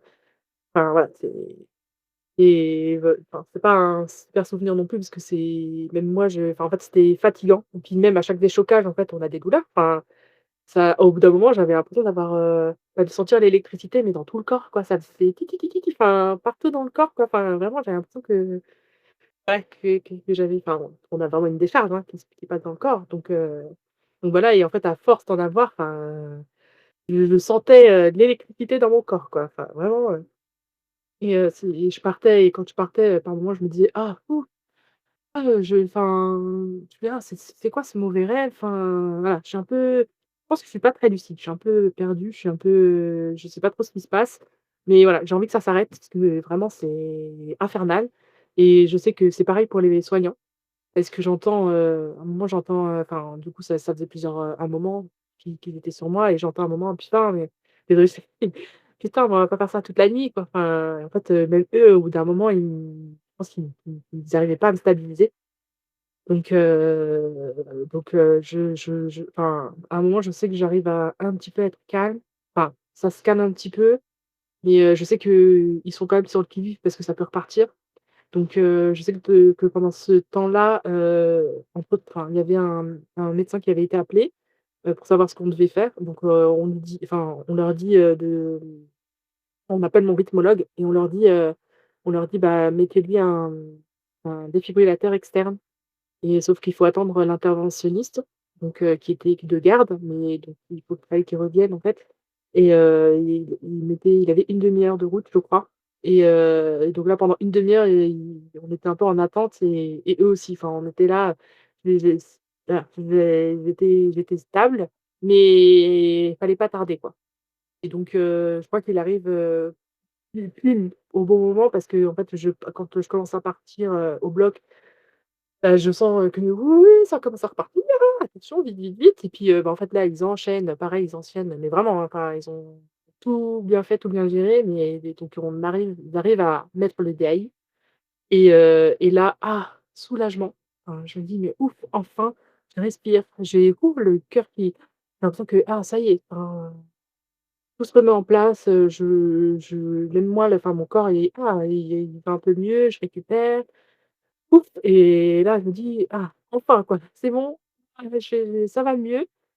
Là, même eux sont soulagés, me ramènent dans la chambre et j'arrive à lever mon pouce et à leur dire: «Ça va, vous avez géré» et je les entends rigoler parce que même eux, hein, je pense qu'au bout d'un moment, même eux, ils étaient là: «Mais mon Dieu, quoi, enfin, ça va se calmer ou comment?» donc là, je lève mon pouce en leur disant: «C'est bon, tout va bien». Donc ils sont contents et donc là, enfin, je me pose. Et j'ai pu voir, du coup, bah, mon conjoint qui est venu me voir, j'avais mes sœurs et mon beau-frère, qui sont venus me voir. Enfin, voilà, j'ai pu voir, ma famille, même si j'étais hyper fatiguée, mais voilà, enfin, j'étais quand même contente de les voir et que ça s'arrête, en fait. Enfin, là, sur le coup, j'avais l'impression d'être dans Grey's Anatomy, en fait. Ouais, bah, c'est un super épisode là, hein, de Anatomie, hein, parce que waouh. Non, mais du coup, tu as vraiment fait, le tu t'es accroché à la vie avec une force Ouais, incroyable, hein, parce que, c'est pas rien là, hein, ouais, bah, les allers-retours entre j'arrête et je reviens. Ouais, mais en fait, bah, vu que venais de perdre mon papa 2 ans avant, je me disais que je me disais que je pouvais pas faire ça, à ma mère à ma mère et à mes sœurs. Donc bah, je me suis accrochée. Ah bah, tu une force incroyable, hein. Franchement, waouh, chapeau parce que je pense qu'il faut sacrément bien s'accrocher pour faire tout ce que tu as fait là. Surtout, le fait de lever son pouce avec, après je sais pas combien de déchocages ni de enfin un truc mais, waouh et d'avoir, des souvenirs entre, les à chaque fois d'entre tes arrêts et à chaque fois de ce qui se passait mais c'est juste, waouh. Ouais, ça reste, en fait, je m'en rappelle, mais c'est vrai que ça reste quand même un petit traumatisme. Enfin, je sais que c'est pas, c'est ouais, c'était quand même un souvenir, pas, voilà, pas des plus joyeux, quoi. Enfin, même si je me dis que waouh, enfin, j'ai quand même passé, en fait, j'ai failli mourir, quoi. C'est pas, ça reste en fait, ça reste marqué, quoi. C'est quand même, enfin, le soir même, par exemple, je voulais pas m'endormir parce que c'était les mêmes sensations. En fait, on a la sensation de enfin, du coup, ça fait, la sensation de partir, c'est un peu comme, bah, comme quand on s'endort et que, vous savez, bah, comme on tombe dans le vide un petit peu, enfin, voilà, un sort de on se lâche, on se relâche et en fait, dès que je m'endormais, enfin, je sursautais parce que je voulais pas m'endormir. Je voulais pas ressentir, en fait, ces moments où je repartais, en fait, j'avais peur que ça recommence, en fait. Donc toute la nuit, en fait, je faisais je n'arrivais pas enfin, je voulais pas dormir, je voulais pas m'endormir. Oui, normal, on comprend enfin, oui, enfin, je comprends pas, j'ai pas vécu mais je peux bien comprendre que tu pas envie de enfin, je pense qu'aussi de se dire: «Je vais rester réveillée comme ça au moins je suis sûre. Je suis sûre de d'être parmi les vivants, je reste avec vous. Je vais pas dormir comme ça, je suis certaine». C'est ça. Ouais, ouais, ouais. Waouh. Mais oui, mais je comprends que ce soit traumatisant parce qu'en fait, j'ai jamais vécu d'arrêt cardiaque, hein, mais j'ose même pas imaginer ce qu'on peut ressentir, mais bien sûr que c'est traumatisant, quoi. Enfin et bien sûr que d'en reparler, ça doit encore, raviver certaines choses, quoi, ouais. Ouais. Ça rappelle, ça me fait un peu revivre, ce moment, quoi. Et du coup, moi, je voulais juste savoir, hem, avec du recul peut-être, je suis désolée, mais tu pas obligé de répondre si la question est trop forte, mais est-ce que du coup, ça fait quoi, en fait, de passer près de la mort? Quand enfin, peut-être même de mourir parce que quand on fait un arrêt cardiaque, je sais pas, en fait, dans quel état on est scientifiquement parlant, vraiment, je ne sais pas. Mais qu'est-ce que ça fait de revenir, on va dire, des morts et aux vivants, enfin, comme ça tout le temps? Ça fait quoi? Bah, enfin, en fait, sur le coup, c'est super fatigant et en fait, par moments, enfin, moi, j'ai l'impression de rêver, en fait, j'ai l'impression que c'est pas réel, que c'est un rêve. Je sais que quand j'ai fait mon premier malaise, en fait, c'était bizarre, moi, j'étais dans un champ, enfin, je sais pas, trop bizarre et en fait, je sais pas pourquoi, mais je pense que j'entends un peu en fait, je me dis: «Je devrais pas être là» et d'un coup, en fait, enfin, tout devient noir et là, je suis dans mon corps et je sens ça, enfin, je ressens enfin, je sens, en fait, que je suis là mais en même temps que je peux pas trop enfin, je pense que j'entendais ce qui se passait, mais voilà, c'est un peu déroutant quand on se dit: «Bah, mince, enfin, vraiment, est-ce que je suis partie? Est-ce que c'est un rêve? Est-ce que c'est juste on hallucine?» Enfin, on sait pas trop je pense qu'on sait pas trop, mais on vit des choses un peu, mais on se pose des questions, enfin, on se demande si c'est réel, en fait. Enfin, voilà, ce qu'on vit, est-ce que c'est réel? Parce que quand on est là, bah, du coup, on sait que c'est la vie, mais est-ce que, ce que j'ai pu, entre guillemets, «rêver», est-ce que c'était la mort? Enfin, un peu bizarre, enfin, c'est un peu bizarre et là, de me dire que oui, j'aurais pu, bah, y rester, enfin, en fait, c'est le plus dur, c'est pas pour moi parce que comme je l'ai toujours dit aussi à ma famille, c'est enfin, ma famille, même mon conjoint, c'est qu'au final, moi, si je meurs, je le sais pas. Mais par contre, vous, vous le savez, c'est vous qui êtes là, c'est vous qui vivez, bah, mon départ. Comme moi, je suis partie. Je sais pas que je suis partie. Enfin, théoriquement, on sait pas qu'on est parti. Donc donc moi, en soi, je ne serais pas triste de partir. Enfin, si je pars, je suis pas triste parce que je le sais pas. Alors que je sais que par contre, je vous laisse vous et ça, c'est dur, quoi. Ouais, non, mais c'est ça, c'est vraiment le voyage entre 2 mondes et déjà que tu en aies gardé le souvenir, c'est enfin, je trouve ça dingue parce que vu le moment où enfin, comme tu décris la fatigue, le fait de ouais, de sentir qu'en fait, on a plus de force quand, on peut rien faire, on contrôle pas et voilà Non, donc on contrôle pas que ça. ouais, mais du coup, merci. Oui, très bien. Après cette pause donc du coup, là, pour l'instant, ce qu'ils t'ont fait après, c'est déchocage et ils ont décidé de poser ton défibrillateur, mais de manière externe. C'est-à-dire qu'il est pas en toi, il y a juste les sondes, hein, c'est ça? Et le boîtier reste à l'extérieur du corps? C'est ça, il est à l'extérieur, accroché un peu comme les poches là, de médicaments qu'on peut avoir. Donc il était accroché à côté, bah et en fait, tu pouvais faire les réglages dessus, directement. Donc là, on me stabilise comme ça. En fait, c'était un vendredi, où je fais mon malaise et du coup, je on me garde en fait avec, ce défibrillateur externe jusqu'au mardi où là, on me met vraiment un DAI du coup. Donc là, en place, vraiment, dans mon corps.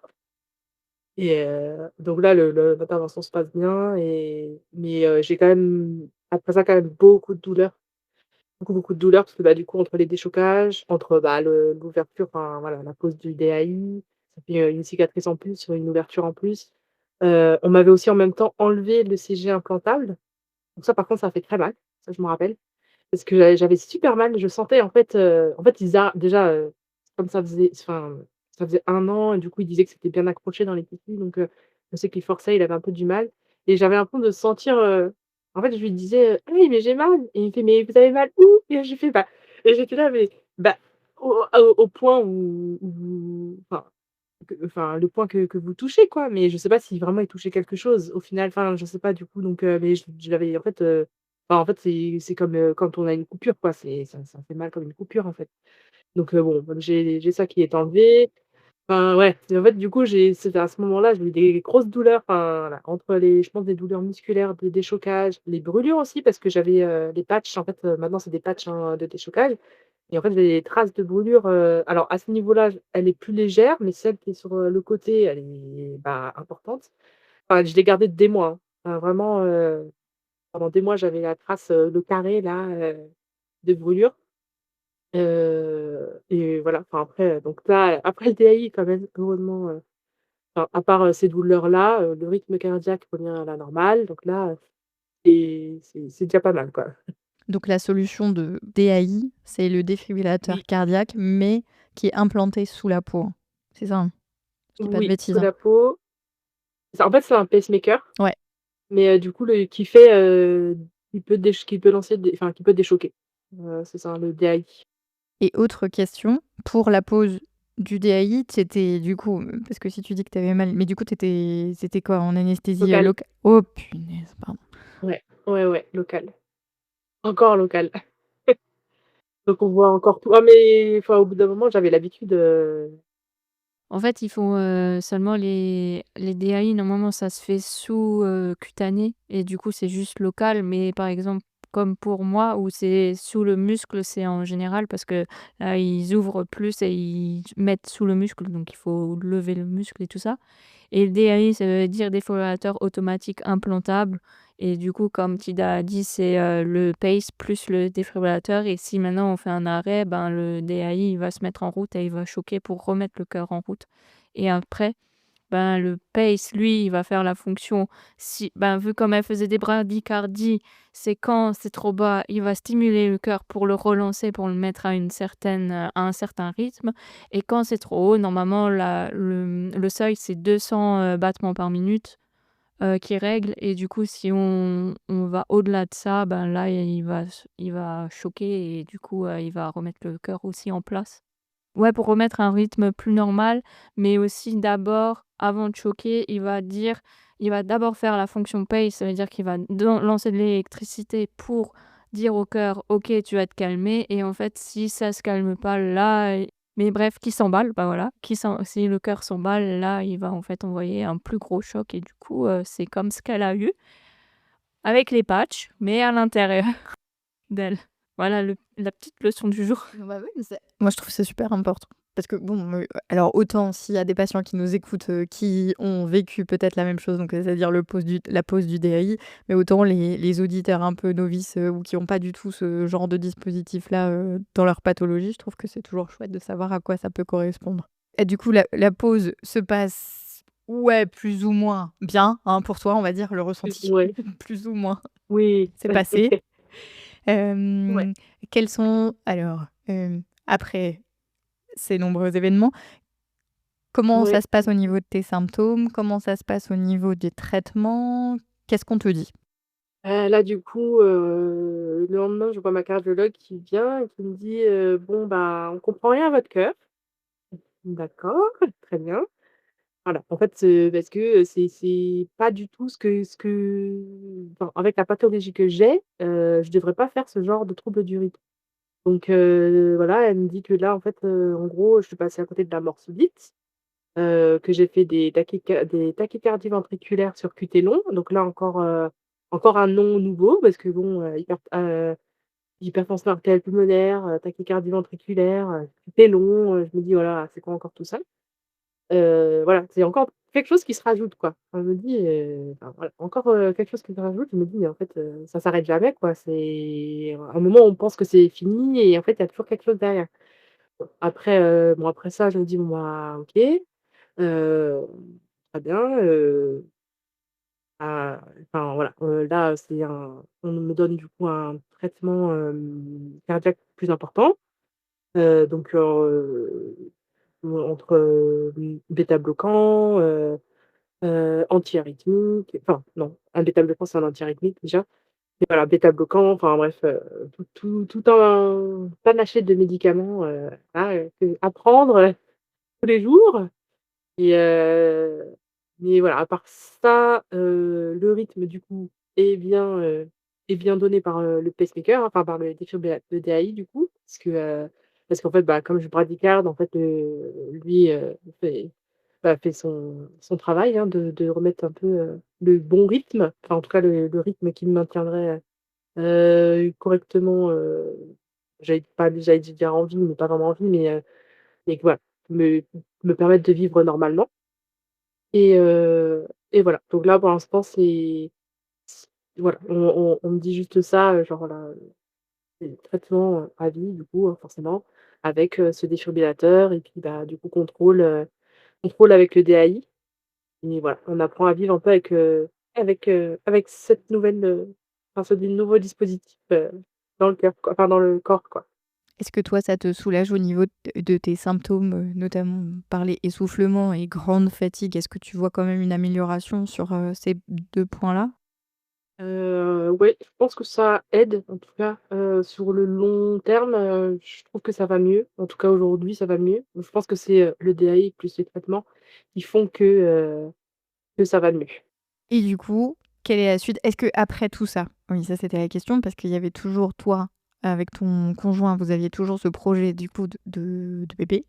Qu'est-ce qu'on te dit? Est-ce qu'on te dit non? Est-ce qu'on te dé on te déconseille du coup? On te dit oui, mais ou comment ça se passe de ce point de vue-là?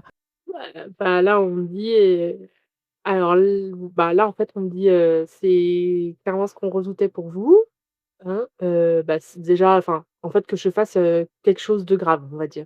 Parce que je pense qu'eux s'attendent plutôt à une, insuffisance cardiaque aiguë, une décompensation cardiaque, enfin vraiment, voilà, ils avaient peur que je décompense, par rapport à la grossesse et donc là, bah, clairement c'est non. Enfin, c'est toujours, un non, hein, parce que, bah, je suis pas trop en état de toute façon. En plus après un DAI, on peut pas tomber enceinte tout de suite non plus.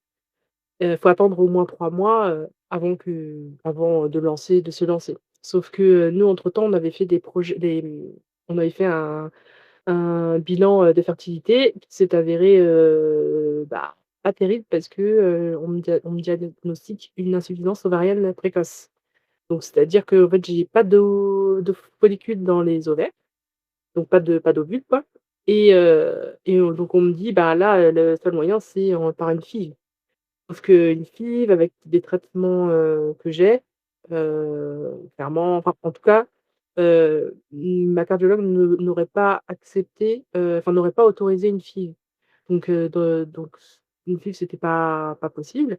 Donc ça, c'était, avant le malaise. On savait que voilà, que j'avais une IOP, mais fallait voir un peu enfin, fallait des examens complémentaires et en fait, après on me dira que, bah voilà, il faudra une FIV, en fait, pour ça et bah, entre-temps, je fais le malaise donc moi, je me dis: «Bah, en fait, je vais pas faire une FIV, sachant que je viens de vivre ce que je viens de vivre».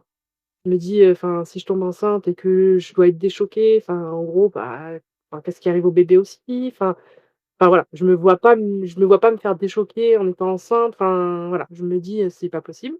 Donc je dis à ma cardiologue: «Bon bah, vous allez être contente, je laisse tomber, le projet bébé».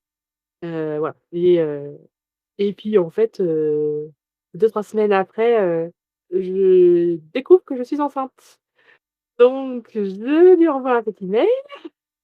Elle a dû se dire: «Mais elle se moque de moi». Mais voilà, elle se donc je lui envoie un petit mail, je lui dis: «Oups, docteur, je suis enceinte, du coup, qu'est-ce qu'on fait?» Donc là, elle me fait: Mais «Bon, parce que du super». coup, techniquement pour toi, c'était pas possible. Enfin, Bah non, voilà, on t'avait c'était dit: pas «C'est pas possible. possible», donc Bah pas oui, de FIV, donc donc voilà, on se dit j'avais pas d'ovaire, pas ouais, d'ovule, pas donc en fait, d'ovule, donc non, rien à je peux féconder, pas. donc voilà, impossible. Voilà, donc Oh. voilà. Mais on m'avait dit que je pouvais quand même tomber enceinte, hein, dans les 2 ans qui suivaient le diagnostic. Mais voilà, c'était vrai mais ça pouvait arriver.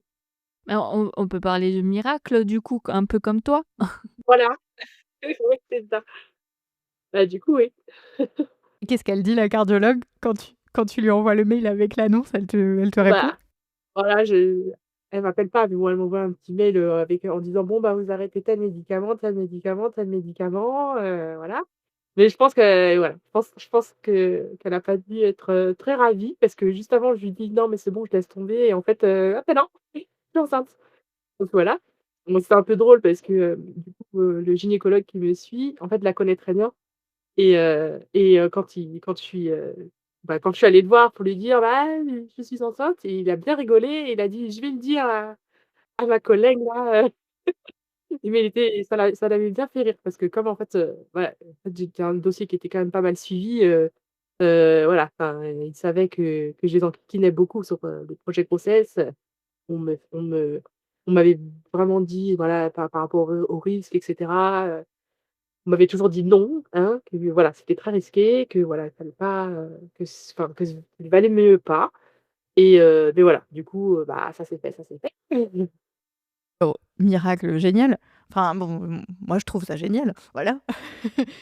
Et du coup, comment se passe ta grossesse? Avec, du coup, bien évidemment, le fait de maintenir, le bébé, bien sûr, dans le fait de qu'il soit bien pendant 9 mois dans ton ventre et toi, il faut qu'on, poursuive les traitements aussi, mais j'imagine qu'il y a des choses qui sont pas compatibles avec la grossesse, donc comment ça se passe?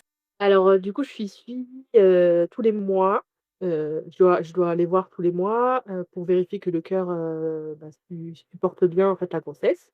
Donc à chaque fois que j'y allais, bah, ça allait, hein. Enfin, le cœur était plutôt stable, c'était plutôt pas mal. Bon, j'ai la cardiologue qui me disait toujours, «Oui, mais là, c'est le début». Jusqu'à 6 mois, hein. Oui, mais là, c'est le début. Jusqu'à ouais, 6 mois à peu près, oui, mais là, c'est le début.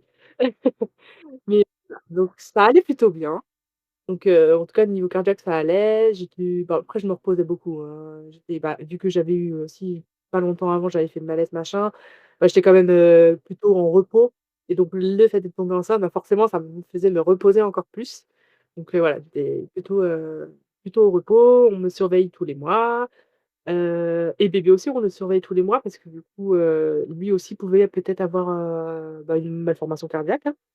Donc voilà, il fallait quand même bien le surveiller et donc en fait, lui, on va découvrir qu'il a une malformation, mais donc pas du tout cardiaque, complètement autre chose. Il a une hernie diaphragmatique. En fait, c'est un trou au niveau du diaphragme et donc ses intestins, son estomac, remontent au niveau de la cage thoracique. Donc ça, c'est quand même assez grave parce que, ça veut dire qu'à la naissance, ses poumons enfin, il ne pourra pas, respirer au final parce que il aura pas de poumons vu que, l'estomac, enfin les intestins, prennent la place, bah, des poumons, quoi et donc ça, en fait, on me surveille encore plus après cette découverte parce que, bah, forcément, il faut suivre bébé, il faut me suivre moi aussi et si bébé a une malformation cardiaque comme moi, bah, c'était l'IMG qui était proposé. Voilà, on me parlait d'IMG, parce que, bah, déjà cette pathologie enfin ce qu'il avait, c'était grave s'il avait en plus une pathologie cardiaque, bah, ce serait un peu compliqué pour lui, quoi. Donc voilà, la grossesse, elle se passe, quand même bien, mais avec, bah, sur fond de rendez-vous médicaux, tout enfin franchement, je à la fin, j'avais des rendez-vous tous les 2 jours quasiment, quoi. Enfin, Très, entre, très surveillé, quoi, la ouais, sage-femme, entre le cœur, ouais, j'étais vraiment surveillée. Enfin, comme disait mon gynécologue, «Comme du lait sur le feu», hein, Tu savais si la malformation qui avait été détectée chez ton enfant, est-ce que mais c'était du coup, c'était viable? Il y avait pas de enfin, tu disais, il avait du mal à respirer, mais alors, bah, c'était compliqué. En fait, ça dépendait de la gravité, enfin du grade, on va dire, de la gravité, de son cas, de sa capacité pulmonaire. En fait, c'était par rapport à ça qu'il le mesurait et en fait, on faisait des examens, enfin plus les examens, avançaient et plus ils étaient bons. Donc au final, on a pu continuer la grossesse parce qu'en fait, si les examens étaient pas bons, bah, c'est pareil, hein, on aurait proposé, d'arrêter la grossesse. Mais voilà et puis, et si aussi c'était possible, ils pouvaient même faire une intervention in utero. Donc voilà, ça pouvait enfin ouais, mais bon, j'avais fait juste une, amniosynthèse. Déjà, c'est stressant parce que ouais, c'est stressant quand même et donc une intervention in utero, enfin waouh, je me dis, bah, c'est fort, hein, quand même, hein, mais ah voilà, c'est on a quand même peur parce que, bah, une intervention, ça peut aussi déclencher, l'accouchement et donc forcément, si ça se déclenche, bah, ça on peut perdre le bébé aussi donc il y a des risques quand même, enfin voilà. Donc c'était une grossesse un peu tendue, quoi. C'est entre bébé qui était malade, maman qui était malade, voilà, c'était, compliqué. le stress était bien présent, quoi. Ouais. Ouais, ouais, ouais, c'était compliqué. Comment se termine ta grossesse? Comment se si tu veux nous parler de l'accouchement, ce que tu as envie de nous dire.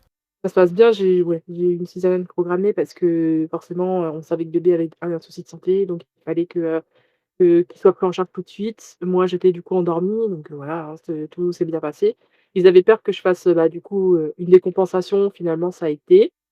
Mais, juste, en fait, avant que j'accouche, en fait, enfin j'ai rompu la poche des os, tout enfin naturellement, en fait. Et je pense qu'en fait, mon corps, sentait que j'étais fatiguée. Que le dernier rendez-vous avec le cardiologue, j'étais vraiment fatiguée, le cœur commençait à fatiguer aussi. Et du coup, les rendez-vous normalement qui étaient mensuels, en fait, il m'avait dit: «Ben, là, on se voit toutes les semaines, quoi». Et en fait, je pense que le corps le sentait et c'est pour ça aussi que, bah, du coup, ça a un peu, avancé, l'accouchement. Parce on devait programmer une césarienne, finalement, elle a été faite d'urgence, donc voilà. Mais tout s'est bien passé et niveau cardiaque, ça a été. En tout cas, ça j'ai pas, fait de choses graves, de malaise ou quoi, non. Ouais, tout s'est bien passé. L'anesthésie et tout s'est bien passé. Et pour ton bébé, l'arrivée aussi? Pour bébé, bah, du coup, ça a été, lui, nickel. Il a fait son opération pour remettre, du coup, ses organes, dans le ventre. Donc ses poumons se développent bien mais par contre, on découvre qu'il a exactement comme moi, donc une CIA, CIB et sténose pulmonaire. Donc bah, moi, forcément, gros choc aussi parce que je me dis: «Bah mince», enfin moi, je sais que quand on m'annonce ça, bah, je m'effondre, en fait. Enfin là, je pleure et en fait, je fais que de pleurer, parce que, bah, je me dis: «Bah mince», voilà, il a déjà eu sa hernie diaphragmatique, il a été opéré pour ça et là, il a en fait comme moi, donc ça veut dire que potentiellement, il va devoir se faire opérer lui aussi du cœur. Donc il a déjà, lui, eu une grosse opération et donc ça veut dire qu'il va devoir avoir aussi une autre grosse opération parce que bon, le cœur, voilà, ça reste quand même, un organe vital et ouais, c'est vraiment dur, quoi. Pour moi, j'avoue que enfin, ouais, c'était très, très dur à entendre. Il y avait aussi une certaine forme, je sais pas, mais je me dis ça pour moi aussi, une forme de culpabilité, de se dire: «C'est à cause de moi», enfin, même si c'est pas enfin, ouais, mais il y a cette partie-là aussi où on se dit, «C'est un peu ma faute», enfin. Bah, ouais, que c'est ma faute que je lui ai transmis ça, en fait. C'est pas volontaire et qu'on n'y peut rien, on est bien d'accord, hein. Je te jette pas du tout la pierre, hein, mais j'essaye de se dire: «Ouais, qu'est-ce que je peux me dire dans ces cas-là?» Est-ce qu'il y a une piste, génétique dans le cadre de ta maladie qui est envisagée ou qui est possible? Parce que du coup, s'il a la même chose que toi. Les médecins se posent, la question. Après, je sais que j'ai déjà fait des tests de génétique, mais c'était plus par rapport aux troubles du rythme parce que parce que juste la CIA-CIV normalement, ça donne pas de troubles du rythme et donc pour lui, donc quand lui il a ça, oui effectivement on se demande s'il y a pas, un problème, au niveau génétique, enfin, en tout cas s'il y a un gène quoi, qui par rapport à ça. Après, je prenais aussi pas mal de traitements, donc c'est pareil, est-ce que c'est pas les traitements qui ont joué? Parce que la hernie diaphragmatique, en plus aussi, hein, donc voilà. On sait pas. Enfin voilà, il y a plusieurs choses qui peuvent arriver. Maintenant, la pathologie cardiaque, qu'il est exactement la même que moi, bon, quand même, enfin voilà. C'est un peu gros, quoi. Enfin, Coïncidence, on sait pas, hein. ouais, c'est ça. Comment va ton bébé aujourd'hui? Il va bien, il est en forme, il devait se faire opérer en octobre, mais finalement il s'est pas fait opérer, parce que, justement la CIV se refermait. Il a quand même une CIA large, donc voilà, ça reste, à surveiller et voilà. Donc là, on surveille surtout, surtout qu'ils prennent bien du poids et parce que pour eux, sinon c'est que le cœur, prend trop de enfin, prend trop d'énergie donc voilà, ça peut le ralentir. Mais sinon, dans l'ensemble, il va bien, il est en forme, plein de vie, voilà. Un peu comme moi, quand j'étais petite. Et dernière question, c'est comment est-ce que tu vis ta maternité? Parce que, pour l'avoir vécu sans problème cardiaque, c'est pas rien, hein, c'est sportif. Ouais, comment est-ce que tu jongles, entre, ta vie de maman et ta vie de malade à plein temps quand même, parce que ton cœur va pas mieux? Comment tu vis ça? Enfin, le plus simplement possible, hein, j'essaie de quand même enfin, j'avoue que je me mets un peu plus de côté que enfin, que je devrais, je pense, hein, parce que, bah, après j'avoue que, je sais pas, par exemple, si je dois faire des prises de sang, j'avoue que, je tarde un peu pour les faire, parce que j'ai pas forcément le temps d'y aller, enfin voilà, je m'occupe plus de lui que de moi et voilà, c'est un peu j'avoue que j'ai un peu mis, je me suis un peu mise entre parenthèses, bah, depuis sa naissance parce que, bah, lui aussi avait besoin de beaucoup de soins. Mais je sais que faut que aussi, je reprenne, soin de moi parce que, voilà, c'est important que c'est important que je sois aussi en forme pour, m'occuper de lui, hein, donc voilà, là, après voilà, je me repose, c'est quand même fatigant, hein, parce que, bah, du coup, avoir un bébé, c'est fatigant et du coup, avec le cœur, qui est quand même, voilà, ça reste quand même, fatigant aussi, parfois, enfin, parfois on est beaucoup plus fatigué que d'autres et voilà, j'arrive quand même à tenir, voilà, on reste forte, hein. Et tu l'es très forte. Et justement, moi, j'aimerais bien juste rebondir, sur le fait que, bah, le cœur, il comme tu as dit, il est fatigué et je voulais juste savoir, pas obligé de répondre parce que c'est peut-être, une question où tu t'attends pas du tout, mais est-ce que les médecins, ils t'ont parlé peut-être que le cœur, vu qu'il a pris, beaucoup de chocs électriques et que peut-être qu'il est pas plus âgé, mais qu'il a vieilli un peu plus vite, est-ce qu'ils t'ont dit qu'il y aurait peut-être une greffe à long terme ou pas? Alors j'avais reposé la question par rapport à la greffe parce que je me suis posé la question, enfin du coup, le cardiologue, Kinsey, je lui ai posé la question, je lui ai demandé, on m'avait parlé de greffe cardiaque, est-ce que enfin, où ça en est? Est-ce que c'est toujours d'actualité? Enfin voilà et il m'a dit: «Non, non, on en est loin. Enfin voilà, là pour l'instant vous allez très bien, enfin ça va bien, c'est juste qu'effectivement le cœur est quand même fatigué». Alors peut-être pas du fait des chocs, parce qu'après les chocs il était fatigué mais il a repris. Enfin il était, voilà, il est revenu un peu à ce qu'il était avant. Mais par contre après la grossesse, effectivement il est beaucoup plus fatigué et même si ça reste stable, bah, du coup il a quand même un peu perdu, enfin il est quand même plus faible qu'avant. Alors je sais pas s'il est plus vieux, mais en tout cas j'ai un traitement, de personnes âgées. Enfin en tout cas c'est ce que me disent, les pharmaciens quand je récupère des médicaments parce qu'ils me disent: «Ouais, c'est quoi ce traitement lourd?» En général, c'est plutôt des personnes âgées qui ont ça, «Qu'est-ce que vous avez?» Puis bon après on explique rapidement, bah, en fait, cardiopathie congénitale, hein, donc voilà, avec, des petites complications, mais voilà, après, dans l'ensemble, je me sens pas, vieille, on va dire. Mais je me sens, ça va quoi. J'ai l'impression que ça va quand même beaucoup mieux qu'avant. Je suis beaucoup moins essoufflée, j'arrive quand même à faire, pas mal de choses, même si bébé, c'est fatigant. Voilà, ça reste, voilà, peut-être la fatigue, normale de maman et voilà, enfin, j'ai l'impression qu'en tout cas aujourd'hui, ça va mieux et j'espère que ça restera, comme ça. On te le souhaite aussi et pour, finir, moi j'aimerais bien juste savoir quel serait ton message que tu aimerais partager avec nos auditeurs, auditrices? De vivre, la vie à fond, hein, parce que, c'est vrai qu'elle tient qu'à un fil. On n'y pense pas forcément, mais c'est vrai que, heu, ça tout peut s'arrêter, hein, du jour au lendemain et voilà, de jamais perdre espoir non plus parce que, au final, il y a tout qui s'arrange quand même. Donc voilà, c'est vraiment, plutôt, que même s'il y a des choses négatives qui arrivent, on sait que ça passe et que oui, qu'au final, on a d'autres belles choses, qui arrivent derrière quand même. En tout cas, merci infiniment d'être venu témoigner à notre micro. Merci d'avoir, déposé, ton histoire auprès de nous. On est vraiment super moi je suis super, honorée, de ta confiance et de tout ce que tu as pu, nous dire aujourd'hui et un grand merci Tida. Un grand merci à toi Tida pour, ce beau témoignage et surtout un grand, grand, grand message d'espoir. Et on vous Merci à souhaite vous en tout cas. le meilleur à toi, à ton enfant et à ton compagnon. Et merci beaucoup. Merci, Au revoir. au revoir. Et avant de refermer cet épisode, on voulait prendre un moment, un vrai, pour remercier Tida. Tida, merci pour ta voix, merci pour ta sincérité, pour ta manière de raconter sans détour, avec une force douce, ce que tu as traversé. Ton témoignage nous a touchés en plein cœur. Tu as mis des mots justes, puissants, sur des moments de vie que beaucoup taisent, par pudeur ou par douleur. Et tu l'as fait avec toute cette lumière que tu as en toi. Tu nous as rappelé que derrière les termes médicaux, il y a des vies, des regards, des émotions. Tu nous as offert bien plus qu'un récit.